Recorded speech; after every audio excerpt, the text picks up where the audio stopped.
Hello दोस्तों, welcome to Sleepy Classes master series में आज हम बात करेंगे माउंटेन एंड वैली विंड्स के बारे में। चलिए पहले कॉन्सेप्ट समझते हैं, फिर स्लाइड पर वापस आएंगे। कॉन्सेप्ट की बात करें, बिल्कुल बेसिक्स की बात करें तो डे टाइम कंडीशंस को समझते हैं। इन जोन्स को कहा जाता है माउंटेन पीक्स और ये जोन्स कहलाते हैं हमारे वैलीज। अब जब यहां पे मैं इंसोलेशन यानी इनकमिंग सोलर रेडिएशन के बारे में बात करूंगी तो दिन में उसका ज्यादा इंपैक्ट होता है माउंटेन पीक्स पर, क्योंकि इनका ऑल्टीट्यूड जो है ज्यादा है। तो इनकी ऑल्टीट्यूड ज्यादा होने की वजह से वैली के कंपैरिजन में यहां पर इंसोलेशन का इंपैक्ट ज्यादा रहेगा। इसका मतलब है अगर अब मैं ये पॉइंट्स लिखने लगूं तो माउंटेन पीक्स पर इंसोलेशन यानी इनकमिंग सोलर रेडिएशन का इंपैक्ट ज्यादा होगा, यानी कि टेम्परेचर भी ज्यादा होगा as compare to the valleys. यानी कि क्या मैं कह सकती हूं, जस्ट समझने के लिए, ये होंगी वार्म कंडीशंस, यानी कि कौन सा प्रेशर अब माउंटेन्स पर होगा, लो प्रेशर। इनके कंपैरिजन में वैलीज उतनी वार्म नहीं है, इनके कंपैरिजन में वैलीज है कोल्ड, यानी कौन सा प्रेशर, हाई प्रेशर। यानी अब अगर मैं डायग्राम के हिसाब से इसको बनाने की कोशिश करूं, वैलीज पे है हाई प्रेशर, माउंटेन्स पर है हमारा लो प्रेशर, और ये है डे टाइम की कंडीशंस। हवा कैसे मूव करेगी, high to low, high to low. अब हवा जहां से मूव हो रही है नाम भी वैसा ही होगा। ये हवाएं वैली से माउंटेन की तरफ जा रही हैं तो इन हवाओं का नाम होगा valley bridge.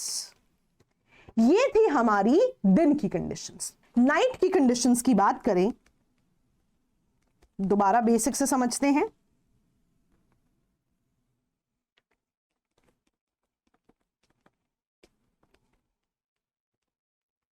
Mountain peak and valley.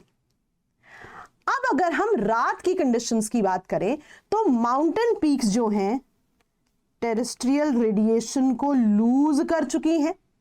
Terrestrial radiation को लूज कर चुकी हैं, इसका मतलब है माउंटेन पीक्स हो चुकी हैं कोल्ड। अगर हम प्रेशर भी बनाने की कोशिश करें तो यहां पे होगा हाई प्रेशर।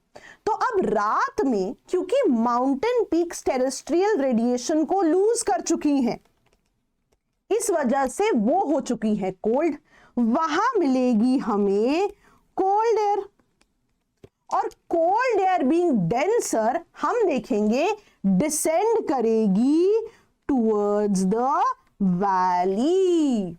अब ये हवाएं कहां से आ रही हैं, माउंटेन से वैली की तरफ। अब हवाओं का नाम होगा बेस्ड ऑन जहां से ये हवा आ रही है, इसीलिए अब इस हवा का नाम होगा माउंटेन ब्रीज।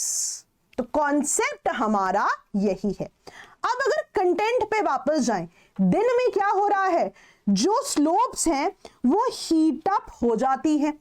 हीट अप यानी कि यहां पे बना हमारा लो प्रेशर है ना, और वैलीज पे है हाई प्रेशर, तो हवा वैली से माउंटेन की तरफ जा रही है। हवा जो है अप स्लोप जा रही है। क्योंकि हवा वैली से जा रही है, इसको हम कहते हैं वैली ब्रीज। अब रात के समय हमने देखा स्लोप्स कूल हो गए, है ना, स्लोप्स कूल हो गए। अब जब स्लोप कूल हुए तो क्या हुआ कि वो जो डेंस एयर है वो डिसेंड कर जाती है इनटू द वैली। अब हवा आ रही है माउंटेन से वैली की तरफ, इसीलिए उसका नाम है माउंटेन विंड या माउंटेन ब्रीज। और यही कूल हवा जो ड्रेन कर रही है इनटू द वैली कहलाती है कैटाबैटिक विंड। तो एनसीईआरटी में इन्हीं जो है शब्दों का प्रयोग किया गया है। Now before I leave, I hope आपको कॉन्सेप्ट समझ में आया है।